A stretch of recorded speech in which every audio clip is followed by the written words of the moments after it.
So the time is finally here, and I have my top 6 albums of 2025 in my hand. We are going to go over them together. Overall, 2025 has been one of the best years for new music. I have to say, probably in the 21st century. I know that's pretty high ranking, but it really has been a phenomenal year for music. And it's kind of comparable to 2008, 2009, where there was this huge surge of indie rock musicians, new bands. It kind of felt like we were on that frequency. And it just felt really good, like every week discovering a new artist and just falling in love with a new album. And these here in my hand are the ones that really cemented the year for me and just changed me in so many ways. And I know I'm going to be listening to these albums for years to come. So we're going to go over these kind of quickly. I already posted on my Substack yesterday my top albums of the year, number 11 to 25, and then I will be posting another record post of albums 1 to 10. So we'll have 25 albums that were the top of my list for 2025. So without further ado,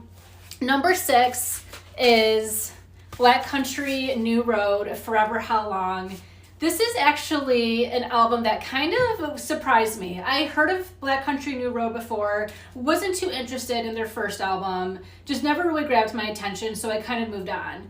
But I kept on getting their songs off of this new album, just kind of like randomly like coming my way through like playlists I was listening to, as well as like similar artists to the ones that I were really into. And it's pretty cool to see a band change their sound a little bit. They had kind of band members like come in and out of the band, so they revitalized their band lineup. So it does sound a lot different than their earlier record. But this is just very like kitschy and fun, and it's just something completely unique. There's just so many different genres blended in. Just the instrumentation is incredible, and the lyrics, and this just really surprised me. Like, I don't think I would have listened to something like this maybe 10 years ago, but it actually kind of showed me how my music taste has evolved over time.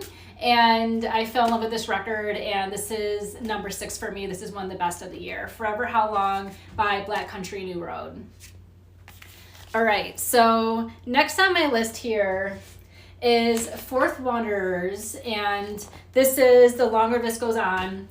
We have waited, Fourth Wanderers fans have waited almost a decade for another album from this band. So this band, the last album came out in 2018. I was a huge fan of this band, but the singer of the band, she has anxiety and had to cancel her tour, and like the band kind of let go after that, so kind of crumbled. And then, we had COVID, and then, I never thought that we were going to have another album from this band, and I absolutely love it. It just shows how much growth over that time the band has had, and like the lyrics and the instrumentation, like everything is just perfect. And I feel like if I was in a band, this would be an album I would want for myself. Like, this is just phenomenal. Every single song is just, it blends so well. It's a great kind of like concept album in a way. It just feels very like potent in your face, and I love it. This is Fourth Wanderers, and this is number 5 for me. Going to number 4, we have Wet Leg. This is just the coolest, funnest, like punchy album of 2025. And this is their second album. So, when it comes to bands, like album number 2 is the one that can really make it or break it for you. And it is so hard to come back with a second album after your first one has been so successful and really kind of put you on the map as an artist, as a band. So a lot of people were anticipating how this was going to sound. And I was like, oh my gosh, is it going to live up to the hype of the first record? And it completely did, and like took it to another level, another context. And again, just another beautiful journey to see how a band has evolved over time. And this is just such a cool record. I hope to see them live one day. On my wish list, this is probably like number 1 on my wish list, is to see Wet Leg live. So please, Wet Leg, come to Michigan so I can see you perform. But this is just such a great album. It's Moisturizer by Wet Leg. This is number 4 for me. And every single song like hits. There's just no song that you're like, oh, I don't know. Like, this is a non-skip record here. Okay, so number 3 for me is Big Thief, and this is Double Infinity here.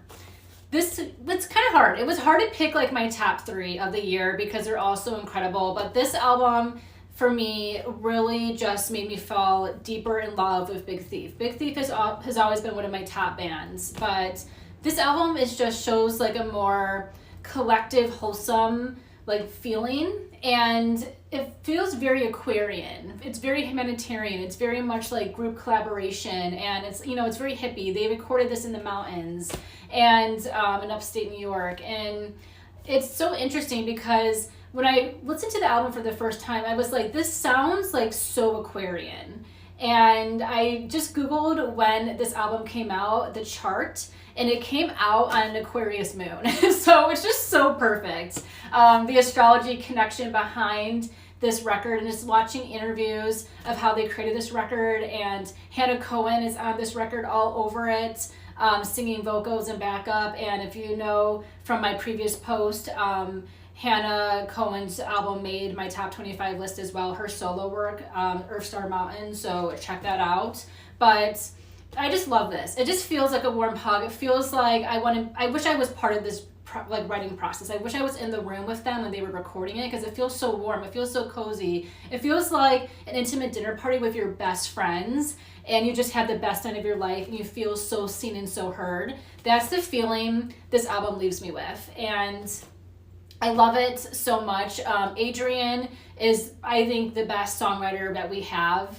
New songwriter of the 21st century, it's her. Like, we had Patti Smith in the 20th century, and Adrienne Lenker is the 21st century, the best lyricist that we have in music. So definitely check out Double Affinity by Big Thief.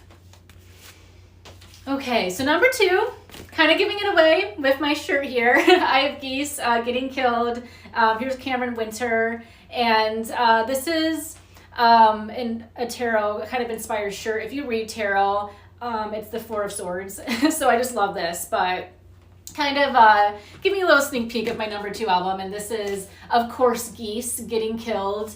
Of course, this made everyone's top list because this is just the record of the times. If there's really one album that cements like what 2025, like the best album of the year, I guess collectively worldwide, would be this band, would be Geese. And it's so cool to see Geese emerge. I was never a huge Geese fan. I saw them once like on a whim trying to see another band, so I'm kind of lucky that I had that intimate experience a couple years ago. But this has been just a wild journey to see this band come together, and it's just such a, there's just so much velocity. There's so much just rawness with Cameron Winter's vocals, and this is an album I know in like 10, 15 years, my kids are going to be asking me, where were you when Getting Killed by Geese came out? They're going to be stealing this record. I just know it. This is going to be just one of the coolest albums of all time, and it's going to age so well, and I'm so happy the band is getting their time. But this is Getting Killed by Geese, number 2. And then last but not least, my number 1 favorite record of 2025 is Wednesday's Bleeds.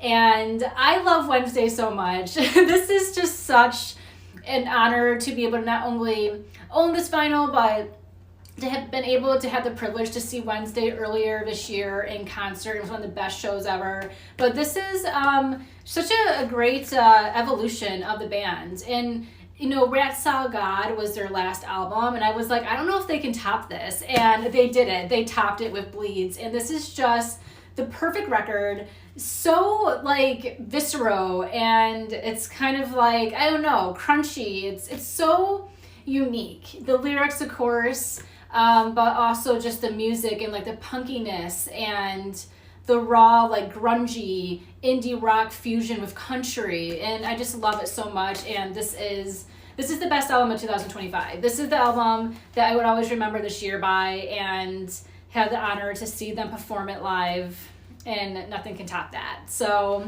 this was my journey of 2025 with my top 25 albums, and these are my top 6 here. Thank you so much, and I hope some of these are your favorites as well. I'll see you next year.